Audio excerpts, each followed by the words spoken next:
ॐ आदिलक्ष्मी नमस्तेस्तु परब्रह्मस्वरूपिणी यशो देहि धनं देहि सर्वकामांश्च देहि मे संतानलक्ष्मी नमस्तेस्तु पुत्रपौत्रप्रदायिनी पुत्रान् देहि धनं देहि सर्वकामांश्च देहि मे विद्यालक्ष्मी नमस्तेस्तु ब्रह्मविद्यास्वरूपिणी विद्यां देहि कलां देहि सर्वकामांश्च देहि मे धनलक्ष्मी नमस्तेस्तु सर्वदारिद्र्यनाशिनी धनं देहि श्रियं देहि सर्वकामांश्च देहि मे धान्यलक्ष्मी नमस्तेस्तु सर्वाभरणभूषिते धान्यं देहि धनं देहि सर्वकामांश्च देहि मे मेधालक्ष्मी नमस्तेस्तु कलिकल्मषनाशिनी प्रज्ञां देहि श्रियं देहि सर्वकामांश्च देहि मे गजलक्ष्मी नमस्तेस्तु सर्वदेवस्वरूपिणी अश्वांश्च गोकुलं देहि सर्वकामांश्च देहि मे वीरलक्ष्मी नमस्तेस्तु पराशक्तिस्वरूपिणी वीर्यं देहि बलं देहि सर्वकामांश्च देहि मे जयलक्ष्मी नमस्तेस्तु सर्वकार्यजयप्रदे जयं देहि शुभं देहि सर्वकामांश्च देहि मे भाग्यलक्ष्मी नमस्तेस्तु सौमङ्गल्यविवर्धिनी भाग्यं देहि श्रियं देहि सर्वकामांश्च देहि मे कीर्तिलक्ष्मी नमस्तेस्तु विष्णुवक्षस्थलस्थिते कीर्तिं देहि श्रियं देहि सर्वकामांश्च देहि मे आरोग्यलक्ष्मी नमस्तेस्तु सर्वरोगनिवारिणी आयुर्देहि श्रियं देहि सर्वकामांश्च देहि मे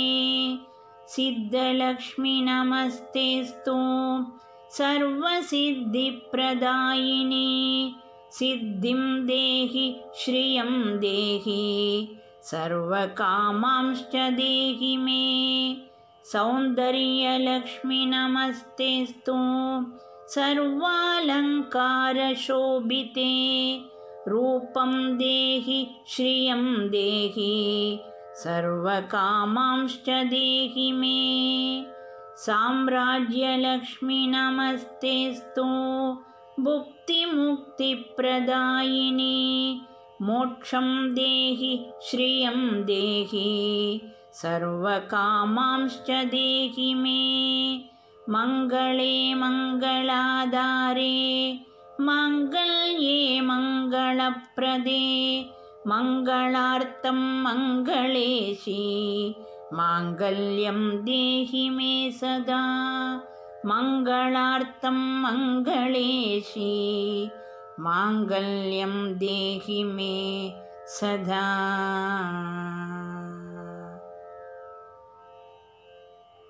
सुमनसवन्दितसुन्दरि माधवी चन्द्रसहोदरि हेममये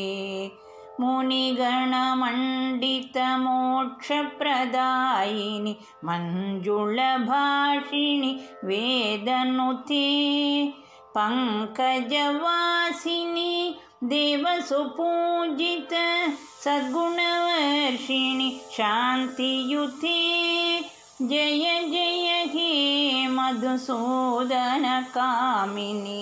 आदिलक्ष्मी सदा पालय माम् आदिलक्ष्मी सदा पालय माम् अयि कलिकल्मषनाशिनि कामिनि वैदिकरूपिणि वेदमये क्षीरसमुद्भव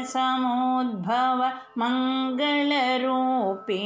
मन्त्रनिवासिनि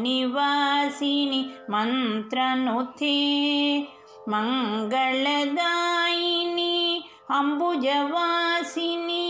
देवगणाश्रित पादयुते जय जय हे मधुसूदन कामिनि धान्यलक्ष्मी सदा पालय माम् धान्यलक्ष्मी सदा पालय माम् जय वरवर्णिनि वैष्णवी भार्गवी मन्त्रस्वरूपिणि मन्त्रमये सुरगणपूजित शीघ्रफलप्रद ज्ञानविकासिनि शास्त्रनुते भवभयहारिणि पापविमोचनि साधुजनाश्रित पादयुते जय जय हे मधुसूदन कामिनि धैर्यलक्ष्मी सदा पालय माम् धैर्यलक्ष्मी सदा पालय माम् जय जय दुर्गति नाशिनि कामिनि सर्वफलप्रद शास्त्रमये रथगजतुरगपदादिसमावृत परिजनमण्डित लोकनुते हरिहर ब्रह्म सुपूजित सेवित तापनिवारिणि पादयुते जय जय हे मधुसूदन कामिनि गजलक्ष्मीरूपेण पालय माम् गजलक्ष्मीरूपेण पालय माम् अयि खगवाहिनि मोहिनि चक्रिणि रागविवर्धिनि ज्ञानमये गुणगणवारिधि लोकहितैषिणि स्वरसप्तभूषित गाननुते सकलसुरासुर देवमुनीश्वर मानववन्दित पादयुते जय जय हे मधुसूदन कामिनि सन्तानलक्ष्मी तु पालय माम् सन्तानलक्ष्मी तु पालय माम् जय कमलासनि सद्गतिदायिनि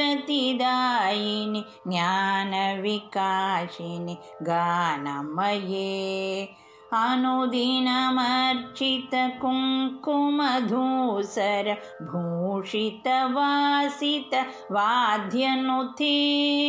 कनकधरास्तुति वैभववन्दित शङ्करदेशिक मान्यपदे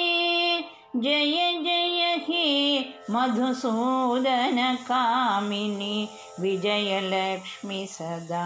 पालय माम् विजयलक्ष्मी सदा पालय माम् प्रणतसुरेश्वरि भारती भार्गवी शोकविनाशिनि रत्नमये मणिमयभूषित कर्णविभूषण शान्तिसमावृत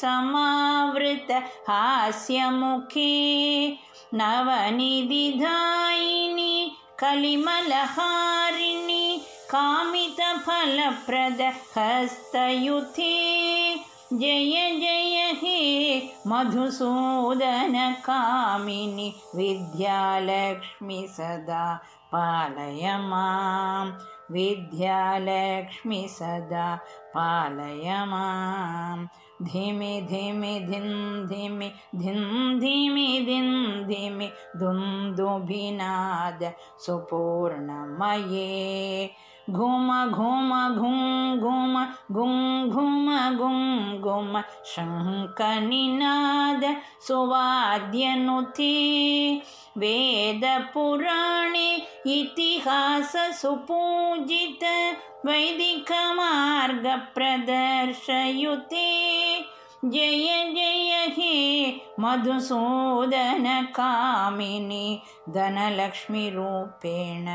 पालय मां धनलक्ष्मीरूपेण पालय माम् आदिलक्ष्मी सदा पालय मां धान्यलक्ष्मी सदा पालय मां धैर्यलक्ष्मी सदा पालय मां गजलक्ष्मीरूपेण पालय मां सन्तानलक्ष्मी तु पालय मां विजयलक्ष्मी सदा पालय मां विद्यालक्ष्मी सदा पालय मां धनलक्ष्मीरूपेण पालय माम् अष्टलक्ष्मीरूपेण पालय माम् अष्टलक्ष्मीरूपेण पालय माम्।